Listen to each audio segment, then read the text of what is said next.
Aujourd'hui, je vais vous présenter une huile qui est un peu particulière. Je pense que vous l'avez déjà vue, vous en avez déjà entendu parler. Donc cette huile qui a la particularité d'être rouge. Donc pour l'instant, elle n'est pas filtrée.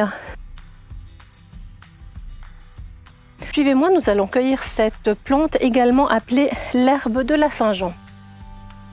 Nous voici arrivés devant cette plante qui n'est autre qu'un millepertuis perforé. Alors ce sont vraiment les sommités fleuries que je vais récolter, puis que je vais laisser sécher quelques jours pour enlever toute l'humidité de l'eau.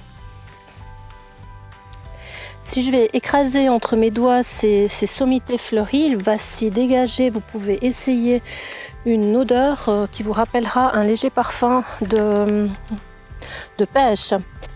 En écrasant ces fleurs, vous voyez les doigts qui viennent vraiment rouges.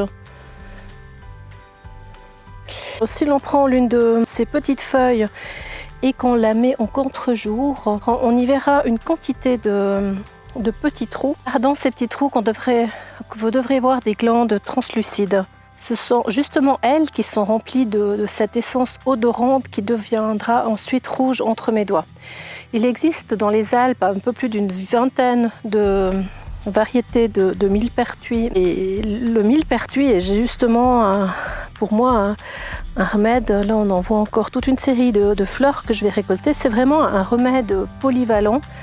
Pour moi le plus polyvalent de la flore. Ses propriétés médicinales ne se comptent plus. Son huile rouge a des vertus tant anti-inflammatoires que cicatrisantes.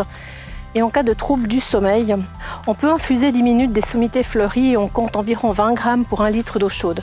Personnellement, mes recettes préférées restent ce magnifique macérat solarisé que je vais laisser plusieurs jours au soleil pour que justement l'huile prenne toutes les propriétés, toutes les molécules de la fleur.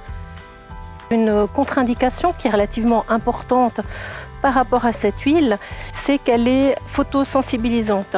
Il ne faut surtout pas s'exposer au soleil après son application. Puis j'aime aussi transformer ensuite ce macérat solarisé en baume qui est toujours très pratique contre des piqûres d'insectes, différentes brûlures, des plaies aussi ou des parties de la peau qui sont difficiles à cicatriser. Je l'utilise aussi cette huile ou ce macérat pour soigner les petits bobos de mes animaux, que ce soit en cas de blessure d'une plaie, de petites griffures ou autre.